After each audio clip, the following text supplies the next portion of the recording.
வணக்கம் நண்பர்களே. நம்ம நேற்று எதிர்பார்த்த மாதிரி பார்த்தீங்கன்னா, இன்றைக்கி மார்க்கெட் வந்து நல்ல ஒரு பாசிட்டிவ் ட்ரெண்டில் தான் க்ளோஸ் ஆகிருக்கு.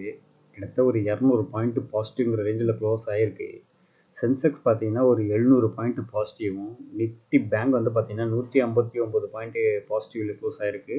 நிஃப்டி ஐடி பார்த்தீங்கன்னா 628 பாயிண்ட் பாசிட்டிவில் க்ளோஸ் ஆகிருக்கு. மோஸ்ட்லி எல்லா இண்டிசஸுமே நல்ல ஒரு பாசிட்டிவ் ட்ரெண்டில் தான் க்ளோஸ் ஆகிருக்கு. ஃபார்மா, ஆட்டோ, மெட்டல், எனர்ஜி, எஃப்எம்சிஜின்னு சொல்லி மோஸ்ட்லி பார்த்தீங்கன்னா எல்லாமே ஒரு பாசிட்டிவ் ட்ரெண்டு தான். இதில் மிட்கேப் பார்த்தீங்கன்னா ஒரு 0.5% வரைக்கும் நல்ல ஒரு பாசிட்டிவ் ட்ரெண்டில் க்ளோஸ் ஆகிருக்கு. இல்லை ஸ்மால் கேப்லாம் பார்த்தீங்கன்னா இன்றைக்கி நல்லாவே ஒரு ரேலி கொடுத்துருக்கு. கிட்டத்தட்ட ஒரு 1.5% வரைக்கும் நல்லாவே ரேலி ஆகிருக்கு. மோஸ்ட்லி பார்த்தீங்கன்னா நம்ம குளோபல் மார்க்கெட் எல்லாமே கொஞ்சம் பாசிட்டிவ் ட்ரெண்டில் இருந்ததுனால அதோட கண்டினியூஷன் பார்த்தீங்கன்னா இன்றைக்கும் நல்லாவே இருந்திருக்கு. அதனால தான் பார்த்தீங்கன்னா மார்க்கெட் நல்லாவே ஒரு பாசிட்டிவ் இதில் ஓப்பன் ஆகிருக்கு. நேற்று கேப் அப்பில் ஓப்பன் ஆகி கடைசியில் பார்த்தீங்கன்னா ஒரு நெகட்டிவில் தான் க்ளோஸ் ஆகிருந்தது. பட் அதுக்கப்புறம் பார்த்தீங்கன்னா ஒரு பெரிய அளவுக்கு ரேலி நடக்கும் அப்படின்னு எதிர்பார்த்தது. அதே மாதிரி பார்த்தீங்கன்னா இன்றைக்கி நல்லாவே பாசிட்டிவ் இதில் க்ளோஸ் ஆகிருக்கு. ரெண்டாவது பார்த்தீங்கன்னா இந்த 25,200 நல்ல ஒரு ரெசிடென்ஸை தாண்டி க்ளோஸ் ஆகிருக்கு. இது வந்து பார்த்தீங்கன்னா மார்க்கெட்டு இன்னும் மேலே ஏறதுக்கு அதிக பாசிபிலிட்டிஸ் தான் இருக்குது. கூடிய விரைவில் ஒரு 26,000 தொடுறதுக்கு அதிக பாசிபிலிட்டிஸ் இருக்குது. ஸோ இதை கண்டினியூஷன் நல்லா தொடர்றதுக்கு அதிக பாசிபிலிட்டிஸ் இருக்குது. இன்றைக்கி டாப் கெய்னராக யார் இருந்திருக்கான்னு பார்த்தீங்கன்னா டைட்டன் தான். கிட்டத்தட்ட ஒரு 3.5% வரைக்கும் நல்ல ஒரு பாசிட்டிவ் ட்ரெண்டில் போயிருக்கு. அதுமாதிரி இன்ஃபோசிஸு, எம்என்டம், கிராசிம், ஜேஎஸ்டபிள்யூ ஸ்டீல்லாம் பார்த்தீங்கன்னா நல்ல ஒரு பாசிட்டிவ் இதில் க்ளோஸ் ஆகிருக்கு. இதில் டாப் லூசராக யாருந்த பார்த்தீங்கன்னா பெல் கம்பெனி தான் இன்றைக்கி டாப் லூசர் இருந்திருக்கு. கிட்டத்தட்ட ஒரு 2.97% வரைக்கும் டாப் லூசராக இருந்திருக்காங்க. அதுக்கப்புறம் பார்த்தீங்கன்னா கோட்டாக் பேங்க்கு, ஈச்சரு, ஓஎன்ஜிசி, ஆக்சிஸ் பேங்க்லாம் பார்த்தீங்கன்னா இன்னைக்கு கொஞ்சம் நெகட்டிவ் ட்ரெண்டில் போயிருக்கு. இப்போதைக்கு பார்த்தீங்கன்னா லாஸ்ட் ஒரு 2-3 டேஸாகவே பார்த்தீங்கன்னா ஓஎன்ஜிசி, ஆயில் இண்டியாலாம் பார்த்தீங்கன்னா கொஞ்சம் நெகட்டிவ் சைடில் தான் போயிட்டுருக்கு. அது என்ன காரணம்னு பார்க்கும்போது குரூட் ஆயிலோட ப்ரைஸ் வந்து டவுனில் போகிறதுனால தான். அதேமாதிரி பார்த்தீங்கன்னா பிபிசிஎல், ஹெச்பிசி எல்லாம் பார்த்தீங்கன்னா நல்ல ஒரு பாசிட்டிவ் ட்ரெண்டில் போயிட்டுருக்கு. அது காரணம் என்னன்னு பார்க்கும்போது குரூட் ஆயில் ப்ரைஸ் ஏறிக்கிட்டே போகுதுல்ல, அந்த ஒரு ரீசனால் பார்த்தீங்கன்னா நல்ல ஒரு பாசிட்டிவ் ட்ரெண்டில் போகுது. இதை கண்டினியூவேஷன் அதிகமாக இருக்கிறதுக்கு தான் பாசிபிலிட்டிஸ் இருக்குது. ஸோ மார்க்கெட்டை நம்ம கண்டிப்பாக ஃபாலோ பண்ணுவோம். நேற்றுக்கு எஃப்ஐஐ வந்து பார்த்தீங்கன்னா ஒரு நெகட்டிவ் சைடில் இருந்தாங்க. டிஐ நல்லாவே பை பண்ணியிருந்தாங்க. அதே மாதிரி இன்றைக்கி எப்படி இருக்குது என்னங்கிறத கொஞ்சம் நம்ம பொறுத்திருந்து பார்ப்போம். அதுமாதிரி பார்த்தீங்கன்னா இன்றைக்கி யூஎஸ் மார்க்கெட்டு இன்னும் ஓப்பன் ஆகலை. நேற்று நல்ல ஒரு பாசிட்டிவ் ட்ரெண்டில் தான் க்ளோஸ் ஆகிருக்கு.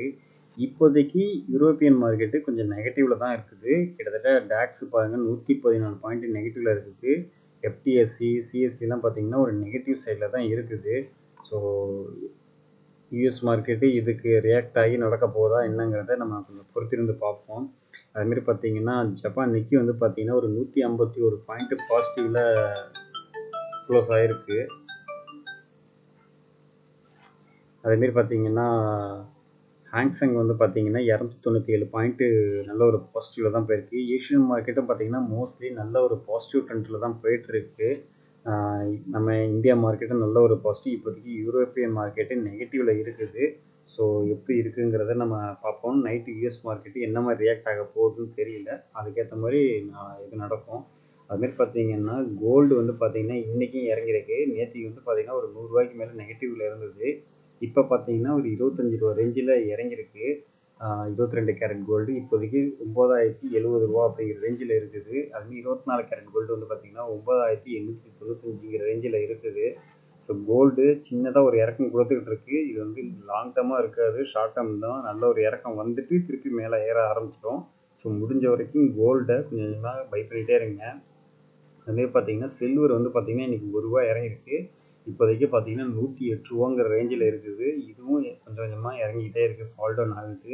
அதையும் முடிஞ்ச வரைக்கும் கொஞ்சம் கொஞ்சமாக கன்சிடர் பண்ணி கொஞ்சம் லாங் டேர்முக்கு அதெல்லாம் போட்டு வருங்க. ஒன்று ஃபிசிக்கலாக வாங்க, இல்லைன்னா டிஜிட்டலாவது வாங்கி வச்சுக்கிங்க. இதெல்லாம் லாங் டேர்முக்கு நல்லா யூஸபுளாக இருக்கும். அதுமாதிரி பார்த்தீங்கன்னா இன்றைக்கி ஹிண்டல்கோ வந்து பார்த்தீங்கன்னா கிட்டத்தட்ட ஒரு 100% ஸ்டேக்கை வந்து வாங்கியிருக்காங்க. அது யாரோட இதுன்னு பார்க்கும்போது அலுகெம் கம்பெனிஸுங்கிற ஒரு கம்பெனியை கிட்டத்தட்ட ஒரு $125 மில்லியன் வந்து பார்த்தீங்கன்னா ஃபுல்லாக அக்விசிஷன் பண்ணிட்டாங்க. இது ஹிண்டல்கோக்கு வந்து பார்த்தீங்கன்னா நல்ல ஒரு பாசிட்டிவ் நியூஸாக இருக்குது. அதுமாரி பார்த்தீங்கன்னா ஹிமாட்ரி ஸ்பெஷாலிட்டி கெமிக்கல் வந்து பார்த்தீங்கன்னா அவங்களோட போர்டு வந்து அப்ரூவ் பண்ணிட்டாங்க. கிட்டத்தட்ட ஒரு 16.2% ஸ்டாக்கை வந்து இன்டர்நேஷ்னல் பேட்டரி ஐட்டம் கம்பெனியை வந்து வாங்கியிருக்காங்க. கிட்டத்தட்ட $4.43 மில்லியன் உள்ள இது வேல்யூ உள்ள ஷேர்ஸ் அது. அதை வந்து இப்போ அவங்க பை பண்ணியிருக்காங்க. இது இமார்டல் ஸ்பெசிஃபிக் எனர்ஜி வந்து நல்ல ஒரு பாசிட்டிவ் நியூஸாக இருக்குது. அதுமாதிரி கேபின் டெக்னாலஜி வந்து பார்த்திங்கன்னா அவங்களோட போர்டு வந்து பார்த்திங்கன்னா அவங்களோட சேர்மனை வந்து திருப்பி ரீஅப்பாயின்மெண்ட் பண்ணிட்டாங்க. விஸ்வநாதன் நவிலாங்க நாயர்னு ஒருத்தர் இருக்கார். அவரை வந்து திருப்பியும் பார்த்திங்கன்னா அவங்களே ரீஅப்பாயின்மெண்ட்டாக பண்ணியிருக்காங்க. இதோட எஃபெக்டிவ் டேட் வந்து பார்த்திங்கன்னா October 1, 2025 ஸ்டார்ட் ஆகும் அப்படிங்கிற மாதிரி சொல்லியிருக்காங்க. இது வந்து பார்த்திங்கன்னா உங்களுக்கு கேபின் டெக்னாலஜிக்கு ஒரு நல்ல ஒரு பாசிட்டிவ் நியூஸாக இருக்குது. அதுமாரி வோடஃபோன் ஐடியா வந்து பார்த்திங்கன்னா அவங்களுக்கு 84,000 கோடி டியூஸ் இருக்குது. இதில் வந்து எங்களுக்கு எந்த ஒரு ரிலீஃப் எதுவுமே இல்லை அப்படிங்கிற மாதிரி இது வரைக்கும் நாங்கள் எந்த ஒரு இன்ஃபர்மேஷன் நாங்கள் ரிசீவ் பண்ணல அப்படிங்கிற மாதிரி ஒரு ஸ்டேட்மெண்ட் ஒன்று கொடுத்துருக்காங்க. பட் பிஃபோர் என்ன சொன்னாங்கன்னா இது வந்து வந்துருச்சு அப்படின்னு சொல்லிட்டு இருந்தாங்க. பட் இது வரைக்கும் எங்களுக்கு ஒன்றும் நியூஸ் வரல. ஸோ இது ஃபர்தராக வந்ததும் உங்களுக்கு அப்டேட் பண்ணுறோம் அப்படிங்கிற மாதிரி அது ஒன்று சொல்லியிருக்காங்க. ஸோ வெயிட் பண்ணி பார்ப்போம் அது என்ன மாதிரி நடக்குதுங்கிறத. அடுத்ததாக டாடா மோட்டார்ஸ்லேருந்து அவங்களோட கீ பர்சன் வந்து என்ன சொல்லியிருக்காங்கன்னா டாடா மோட்டார்ஸும் இவி பிஸ்னஸும் டீமர்ஜ் பண்ணுற கன்ஃபார்ம் ஆச்சு. இந்த இயர்-எண்டுக்குள்ளார மோஸ்ட்லி வந்து பார்த்திங்கன்னா எல்லா ப்ராசஸும் கம்ப்ளீட் ஆகி எல்லாருமே ஷேர்ஸ்லாம் பிரித்து கொடுத்துருவோம் அப்படிங்கிற மாதிரி சொல்லியிருக்காங்க. இது வந்து டாடா மோட்டார்ஸ்க்கு ஒரு பாசிட்டிவ் நியூஸாக இருக்குது. இப்போ நம்ம ஒரு ஷேர் வச்சுருந்தா இன்னொரு ஷேர் கிடைக்கும். பட் எந்த ரேஷியோவில் கொடுக்க போகிறாங்கன்னு இன்னும் கன்ஃபார்மாக தெரியல. அதாவது இவி பிஸ்னஸ் ஒன்று இருக்குது, அடுத்தது டிவி இது இருக்குது, ரெண்டுமே இருக்குது. ஸோ ரெண்டுத்தையும் சேர்த்து வச்சு ஒரு ஷேருக்கு 2 ஷேராக கொடுக்க போகிறாங்களா இல்லை ஒரு ஷேர் மட்டும் வரப்போதா அப்படிங்கிறத நம்ம பொறுத்திருந்து பார்ப்போம் என்ன மாதிரி நடக்குதுங்கிறத. அடுத்ததாக இன்றைக்கி எம்சிஎக்ஸ் ஷேர் வந்து பார்த்திங்கன்னா கிட்டத்தட்ட ஒரு 4% வரைக்கும் நல்ல ஒரு அப் ட்ரெண்டில் போயிருக்கு. அது என்ன காரணம் பார்த்தீங்கன்னா அவங்களோட டார்கெட் ப்ரைஸ் வந்து இன்க்ரீஸ் பண்ணியிருக்காங்க. பிஃபோராக அவங்க 7,000 தான் சொல்லியிருந்தாங்க டார்கெட் ப்ரைஸு. இப்போ ஆக்சுவலாக அதை ஹிட் பண்ணி 8,000 எபோவ் போயிடுச்சு. அது போனதுக்கப்புறம் இன்றைக்கி வந்து என்ன சொல்லியிருக்காங்கன்னா 10,000 ரீச் ஆகும் அப்படிங்கிற மாதிரி சொல்லியிருக்காங்க. அது சொன்ன உடனே பார்த்தீங்கன்னா இன்றைக்கி கிட்டத்தட்ட ஒரு 4% வரைக்கும் நல்லாவே ஏறி இருக்குது.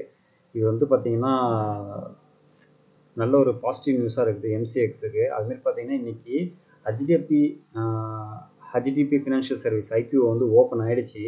இன்றைக்கி June 25 இன்றைக்கி ஓப்பன் ஆகி June 27 முடிய போகுது. இது வரைக்கும் பார்த்திங்கன்னா ஒரு 10% வரைக்கும் தான் கிரே மார்க்கெட் ப்ரீமியம் இருக்குது. ஸோ பார்த்துக்குங்க, கிரே மார்க்கெட் ப்ரீமியம் நல்லா இருக்குது அப்படின்னா ஃபர்தராக அப்ளை பண்ணி வாங்கிங்க. பட் பியூர்லி லக் பேஸ் தான். ஏன்னா இதுக்கு வந்து ஏகப்பட்ட பேர் அப்ளை பண்ணுவாங்க. ஸோ பொறுத்திருந்து பார்ப்போம் எப்படி இருக்குங்கிறத. அடுத்தது பார்த்திங்கன்னா எல்என்டி டெக்னாலஜி வந்து பார்த்திங்கன்னா கிட்டத்தட்ட ஒரு $50 மில்லியன் ஆர்டர் வந்து கிடச்சிருக்கு அப்படிங்கிற மாதிரி சொல்லியிருக்காங்க. இது வந்து ஃபுல்லாகவே குளோபல் எனர்ஜிலேருந்து கிடச்சிருக்கு அப்படிங்கிற மாதிரி சொல்லியிருக்காங்க. அடுத்தது கேஇசி இன்டர்நேஷ்னல் வந்து பார்த்திங்கன்னா கிட்டத்தட்ட ஒரு 1,236 கோடிக்கு உள்ள ஆர்டர் வந்து கிடச்சிருக்கதா சொல்லியிருக்காங்க. இது வந்து இருக்கிறதுலே அவங்களுக்கு பெரிய லார்ஜ் ஆர்டராக கிடச்சிருக்கு அப்படிங்கிற மாதிரி ஒரு ஸ்டேட்டஸ் ஒன்று கொடுத்துருக்காங்க. ஸோ அது வந்து பார்த்திங்கன்னா கேஇசி இன்டர்நேஷ்னல் நல்ல ஒரு பாசிட்டிவ் நியூஸாக இருக்குது. எஃப்ஐ டேட்டா டிஏ டேட்டா இன்னும் வரல. அது வந்ததும் ஃபர்தராக அப்டேட் பண்ணுறேன். நேற்று ஏதோ ஆல்ரெடி அப்டேட் பண்ணியிருக்கேன். ஸோ பொறுத்திருந்து பார்ப்போம். ஸோ இன்னைக்கு கொடுத்த இன்ஃபர்மேஷன் எல்லாமே யூஸ்ஃபுல்லாக நினைக்கிறேன். அடுத்த இன்ஃபர்மேஷனோட அடுத்த வீடியோவில் சந்திப்போம். நன்றி நண்பர்களே.